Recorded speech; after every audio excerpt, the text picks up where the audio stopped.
किशन नाम का एक गरीब आदमी सर्दियों के दिनों में गर्म दूध का ठेला लगाता था। इलायची और केसर के स्वाद वाला गर्म दूध गांव के लोगों के बीच लोकप्रिय था। गांव में जब लोग सैर पर निकलते तो किशन के ठेले पर रुककर गर्म दूध जरूर पीते। दिन भर उसके ठेले पर भीड़ लगी ही रहती थी। सर्दियों की सुबह और गर्म दूध का ठेला, बिल्कुल सही है। हम सभी ग्राहकों को बहुत आराम है। इस ठंडे मौसम में गर्म गर्म दूध, बस घूंट पिया नहीं कि सारी सर्दी गायब है। किशन, तुम्हारे हाथों का गरम गरम दूध जो है हमारी ठंडी सुबह का सबसे अच्छा हिस्सा है भैया। हमें गर्म और ऊर्जावान रखता है ये। धन्यवाद। आप सभी की सेवा करना मेरे लिए खुशी की बात है। ये लीजिए साहब, आपका गिलास। किशन, एक गिलास जो है मेरा भी गरम गरम लगा दो भाई। हाँ भैया जी, अभी देता हूँ। किशन जो दूध बेचता था वो बहुत ही ताजा और स्वादिष्ट होता था। उसमें कोई मिलावट नहीं होती थी, इसीलिए लोग कड़कती सर्दी में भी सुबह सुबह किशन के दूध के ठेले का इंतजार करते थे। पर राका नाम का एक बदमाश रोजाना किशन को तंग करने उसके ठेले पर आ जाता था। राका किशन के ठेले से दूध पीता पर कभी भी पैसे नहीं देता था। किशन कई बार राका से पिछला हिसाब करने के बारे में कह चुका था, पर राका हर बार उसे टाल देता था और दूध पीने के बाद बिना कुछ बोले वहां से चला जाता था। एक ठंडी सुबह जैसे ही किशन ने अपना ठेला तैयार किया, राका उसके ठेले पर आता है। लाओ किशन, गर्मा गर्म एक गिलास दूध दो, बहुत ठंड हो गई है आज तो। ये लो। अरे वाह, गरम गरम दूध पीकर सारी ठंड दूर हो गई। चलो चलता हूँ। राका भाई, अभी मेरी बोनी नहीं हुई है, आज के पैसे दे दो। ठेला लगाते ही पहला गिलास तुम्हें दिया है। क्या कहा? तू मेरे से पैसे मांगेगा? अबे, जानता भी है मैं कौन हूँ। मैं इस गांव का बड़ा बदमाश हूँ। मेरे आगे कोई नहीं बोलता। मैं एक फूटी कौड़ी भी नहीं दूंगा और रोज ऐसे ही मुफ्त में दूध पीने आऊंगा। राका भाई, ये तो नाइंसाफी है। ऐसे रोजाना नहीं चलेगा। हर रोज मैं तुम्हें मुफ्त में दूध नहीं दे सकता। राका गुस्से में किशन का ठेला पलट देता है, जिससे गर्म दूध गिर जाता है और कंटेनर टूट जाते हैं। सारे ग्राहक डर कर वहां से भाग जाते हैं। राका, ऐसा मत करो, मुझ गरीब पर तरस खाओ राका। अब देखता हूँ तो यहाँ गर्म दूध का ठेला कैसे लगाता है। अपने लिए कोई और जगह ढूंढ, और यहाँ दिख मत जाना। मुझे मना करने का नतीजा देखा। किशन का सारा ठेला बर्बाद हो गया। कितने पैसों का नुकसान हो गया। उस गरीब के पास तो अब इतने पैसे भी नहीं थे कि वो दोबारा काम को शुरू कर सके। किशन बहुत परेशान रहने लगा। तुम पुलिस को बता दो ना कि राका तुम्हारे साथ कैसा बर्ताव करता है। जब पुलिस की मार पड़ेगी तो अकल ठिकाने आ जाएगी उसकी। उसको सजा जरूर दिलवाओ जी। ऐसे कैसे वो हमारा नुकसान कर सकता है। हाँ, तुम ठीक कह रही हो। मैं कल सुबह ही पुलिस स्टेशन जाता हूँ और राका के खिलाफ रिपोर्ट दर्ज करवा दूंगा। अच्छा, मैं अभी थोड़ी देर में आता हूँ। किशन घर से बाहर किसी काम से निकला। अचानक उसने राका के घर के बाहर भीड़ लगी हुई देखी। राका का घर आग की लपटों में घिरा हुआ था। अरे अच्छा हुआ है, राका जैसे बदमाश के साथ ऐसे ही होना चाहिए। गांव में उसने सबको बहुत तंग किया हुआ था भैया। अब पता चलेगा जब उसके बीबी बच्चे आग में झुलस कर मर जाएंगे। हाँ भैया, सही कह रहे हो। राका तो घर के अंदर है ही नहीं। उसके कर्मों की सजा जो है उसके परिवार को मिल रही है। आज उसका पूरा परिवार आग में जल जाएगा, तभी उसे अक्ल आएगी भैया। अरे ये किशन कहाँ जा रहा भैया? ए किशन भाई, ए तुम अंदर क्यों जा रहे हो? अंदर आग है भैया। ए तुम आग की लपटों में आ जाओगे भैया। अरे भाई, मरने दो ना उसके परिवार को। तुम्हारे साथ भी तो उसने कितना गलत किया। तुम्हारा तो सारा काम ही बर्बाद कर दिया उसने। किशन ने लोगों की बातों को अनसुना कर दिया और वो घर के अंदर घुस गया। किसी तरह उसने राका की पत्नी और दोनों बच्चों को आग से बचाया। जैसे ही किशन उन्हें लेकर बाहर आ रहा था, अचानक राका भी वहां पहुंच गया और उसने सब अपनी आंखों से देख लिया। मेरी पत्नी, मेरे बच्चे। किशन, तुमने मेरे परिवार को बचाया। मैंने तुम्हारे साथ जो किया उसके बाद भी। राका, तुमने जो मेरे साथ किया उसमें तुम्हारे परिवार का कोई दोष नहीं, और वैसे भी उन्हें बचाना मेरा कर्तव्य था। राका के चेहरे से आंसू बह रहे थे। भैया, आपने हमें बचा लिया। आपकी बहुत बहुत मेहरबानी भैया। वरना हमारे साथ कुछ भी हो सकता था। बहन, संकट टल गया, हमें भगवान का शुक्रिया करना चाहिए। किशन, मैं तुमसे क्षमा मांगता हूं भैया। तुम्हारा जितना भी नुकसान हुआ मैं उसका पूरा भुगतान करूंगा भैया, और तुम्हारे काम को फिर से ठीक करने में मैं तुम्हारी पूरी मदद करूंगा। अब मेरी वजह से तुम्हें कभी कोई परेशानी नहीं होगी।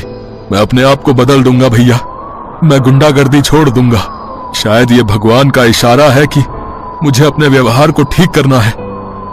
राका किशन के सारे पैसे वापस कर देता है और फिर से उसका ठेला तैयार करने में उसकी मदद करता है।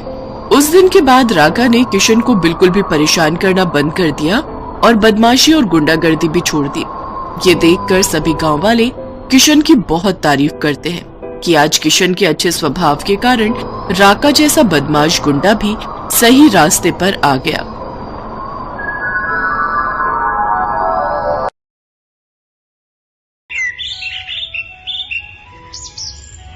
सुलेखा की शादी के 2 दिन बीत गए हैं। नया ससुराल उसे अच्छा लगने लगा है। इन 2 दिनों में उससे सभी ने प्यार से बात की है और उसका पति सुरेश तो उसके प्यार में दीवाना है।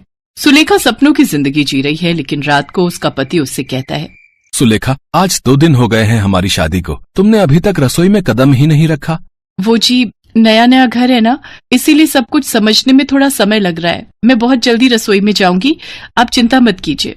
बहुत जल्दी नहीं, तुम कल ही रसोई में जाओगी और नाश्ते में चाउमीन बनाओगी। तुम्हें जिस दिन हम देखने गए थे उस दिन चाउमीन बहुत बढ़िया बनाई थी तुमने, कल वही बनाना, ठीक है? ये सुनकर सुलेखा घबरा गई। वो मन ही मन सोचने लगी, अरे अब क्या बोलूं इन्हें क्या पता कि मुझे खाना बनाना ही नहीं आता। सुलेखा उसी दिन के बारे में सोचने लगी। असल में उसने खाना बनाना कभी सीखा ही नहीं था, लेकिन उसकी माँ ने उससे कहा, आज तुझे देखने लड़के वाले आ रहे हैं। वो लोग अगर खाना बनाने के बारे में पूछे तो बोलना कि तुझे सब कुछ बनाना आता है। ठीक है माँ।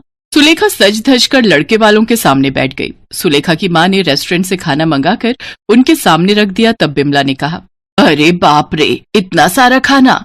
हाँ जी, सब कुछ मेरी बेटी ने अपने हाथों से बनाया है, खाकर देखिए। रेस्टोरेंट का चाउमीन बहुत अच्छा था। चाउमीन खाकर सभी सुलेखा की बहुत तारीफ करने लगे।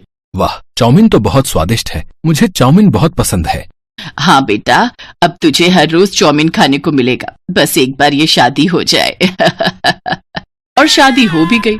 अब सुरेश चाउमीन खाने के लिए जिद करने लगा। अगले दिन सुबह सुलेखा नींद से उठी और उसकी जेठानी ने उससे कहा, सुलेखा जल्दी से रसोई में जाओ और हमारे लिए चाउमीन बना कर लाओ, देवर जी कब से इंतजार कर रहे हैं। हाँ सुलेखा, जल्दी से चाउमीन बनाओ, पेट में चूहे दौड़ रहे हैं। सुलेखा पूरी तरह से घबरा गई। वो रसोई में चली गई और अपनी माँ को कॉल लगाया। क्या बात है बेटी, सुबह सुबह कॉल क्यों किया? सब कुछ ठीक तो है ना? नहीं माँ, गड़बड़ हो गई। ये लोग मुझे चाउमीन बनाने को कह रहे हैं। आपने उस दिन झूठ क्यों बोला था? झूठ नहीं बोलती तो तेरी शादी कैसे होती? तुझे खाना बनाना नहीं आता है, इस वजह से वो लोग तुझे कभी नहीं अपनाते। अब तो मैं भुगत रही हूँ ना माँ, अब मैं चाउमीन कैसे बनाऊँ, आप ही बताइए। बहुत आसान है बेटी, पहले पैकेट से चाउमीन को निकालकर पानी में उबाल ले, उसके बाद सब्जियों को तेल में फ्राई कर ले, उसके बाद। तभी वहाँ सुलेखा की सास आ गई। सुलेखा को फोन काट देना पड़ा। क्या बहू, चाउमीन बना रही हो ना? बनाओ बनाओ, मेरे मुंह में पानी आ गया है। क्या जबरदस्त चाउमीन बनाई थी तुमने उस दिन। धन्यवाद माँ जी, लेकिन क्या तुम्हें कुछ मदद चाहिए क्या? नहीं, मदद की जरूरत नहीं है, मैं कर लूंगी। ठीक है बहू, अब जल्दी से बनाओ। ये कहकर बिमला चली गई। सुलेखा ने फोन की ओर देखा, फोन की बैटरी खत्म हो गई थी। अरे यार, ये भी कोई टाइम है बैटरी खत्म होने का? माँ ने क्या कहा था, चाउमीन को पानी में उबालना पड़ेगा। हाँ, मैं वही करती हूँ। सुलेखा के पसीने छूटने लगे, लेकिन सुलेखा ने हार नहीं मानी। उसने पैकेट से चाउमीन निकाली और उबलते हुए पानी में डाल दी। जब तक चाउमीन उबल रही है मैं सब्जी काट लेती हूँ, गाजर, बीन्स और प्याज। हाँ, इतना तो पता ही है मुझे। सुलेखा गाजर काटने के लिए तैयार हो गई। उसने एक हाथ में गाजर को पकड़ा और एक हाथ में चाकू को पकड़ा। वो जैसे ही गाजर को काटने गई, वैसे ही गाजर उसके हाथ से फिसल कर बर्तनों से टकरा गई। सारे बर्तन नीचे गिर गए। बर्तन गिरने की आवाज से बिमला और सावित्री वहां आ गई। क्या हुआ बहू, क्या हुआ? बर्तन कैसे गिर गए? तू ठीक तो है ना सुलेखा? हाँ दीदी, ठीक हूँ। वो माँ जी, बर्तन में हाथ लग गया था। आप चिंता मत कीजिए, आप लोग जाइए, मैं चाउमीन बनाकर लाती हूँ। बिमला और सावित्री चली गई। सुलेखा बहुत मुश्किल से गाजर काटने लगी। गाजर को उसने मोटा मोटा करके काट लिया। उसके बाद उसने उसी तरीके से बीन्स भी काट लिया। लेकिन उसके बाद जब वो प्याज काटने लगी तब उसके तोते उड़ गए। प्याज काटने की वजह से उसकी आंखें जलने लगी। उसकी आंखों से आंसू गिरने लगे। ये क्या हो रहा है मेरे साथ? इससे अच्छा तो मैं शादी से पहले खाना बनाना सीख लेती। मुझे घर जाना है, माँ मुझे ले चलो। लेकिन अब रो के क्या फायदा, शादी तो हो गई है ना, काम तो करना ही होगा, खाना भी बनाना ही होगा। यही सब सोचकर सुलेखा फिर से चाउमीन बनाने में लग गई। प्याज काटने के बाद उसका ध्यान उबलते हुए चाउमीन पर गया। इतनी देर से उसने चाउमीन पर ध्यान ही नहीं दिया था। उसने देखा वो चाउमीन ज्यादा पक गया है। अरे ये क्या, ये चाउमीन तो चाउमीन जैसा रहा ही नहीं, ये तो खीर जैसा लग रहा है। हे भगवान, मैं किसी काम की नहीं हूँ, मेरा क्या होगा। तभी बाहर से सुरेश चिल्लाया, सुलेखा और कितनी देर लगेगी, मुझे काम पर भी जाना है। लाती हूँ, बस 5 मिनट दीजिए। सुलेखा ने जैसे तैसे उसी ज्यादा पके हुए चाउमीन में सब्जियों को मिला दिया और उन्हें बिना कोई तेल मसाले के तेल में तल दिया। उससे जो चीज बनी उसे देखकर सुलेखा को ही उल्टी आ गई। ये तो दिखने में बिल्कुल गोबर जैसा है, हे प्रभु आज मुझे बचा लो। चाउमीन लेकर सुलेखा रसोई से बाहर आई और खाने की टेबल पर रख दी। उसके दिल की धड़कन बढ़ गई। अरे वाह, क्या चाउमीन बनाई है तुमने। हाँ बहू, दिखने में तो बहुत सुंदर है, पता नहीं खाने में कितनी स्वादिष्ट होगी। चलिए माँ जी, शुरू करते हैं। तीनों चाउमीन खाने लगे। सुलेखा के दिल की धड़कन तेज हो गई। कैसी बनी है चाउमीन? बहुत स्वादिष्ट, तुम भी खाओ। रुक जाओ, मैं तुम्हें अपने हाथों से खिला देता हूँ। सुरेश ने अपने हाथों से सुलेखा को चाउमीन खिला दी और वो चाउमीन मुंह में जाते ही सुलेखा को नानी याद आ गई। उसने अपने मुंह से चाउमीन को थूक दिया। थू थू थू, ये तो बकवास है, कैसे खा रहे हो आप लोग, मुझे माफ कर दीजिए, मुझे चाउमीन बनानी नहीं आती, मुझे कुछ भी बनाना नहीं आता। माँ ने उस दिन झूठ बोला था ताकि मेरी शादी हो जाए, मुझे माफ कर दीजिए। तीनों हंस पड़े। हमें पता है बहू कि तुम्हें खाना बनाना नहीं आता है। क्या पता है, लेकिन कैसे पता चला? उस दिन तुम्हारे मायके से लौटते वक्त हमने डिनर के लिए एक रेस्टोरेंट से चाउमीन ले ली थी। खाने के बाद हमें बिल्कुल वैसा ही टेस्ट आया। तब हमें पता चला कि तुम्हें खाना बनाना नहीं आता है।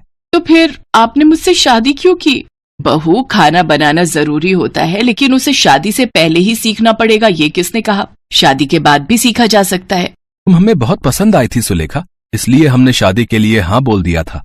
आप लोग कितने अच्छे हो, मैं आज से ही खाना बनाना सीखूंगी। चलो सुलेखा, मैं तुम्हें सिखाऊंगी। सावित्री सुलेखा को खाना बनाना सिखाने लगी। कुछ ही दिनों में सुलेखा खाना बनाने में माहिर हो गई। सभी उससे बहुत प्यार करने लगे। वो बहुत स्वादिष्ट चाउमीन बनाने लगी और खुशी खुशी सबके साथ रहने लगी।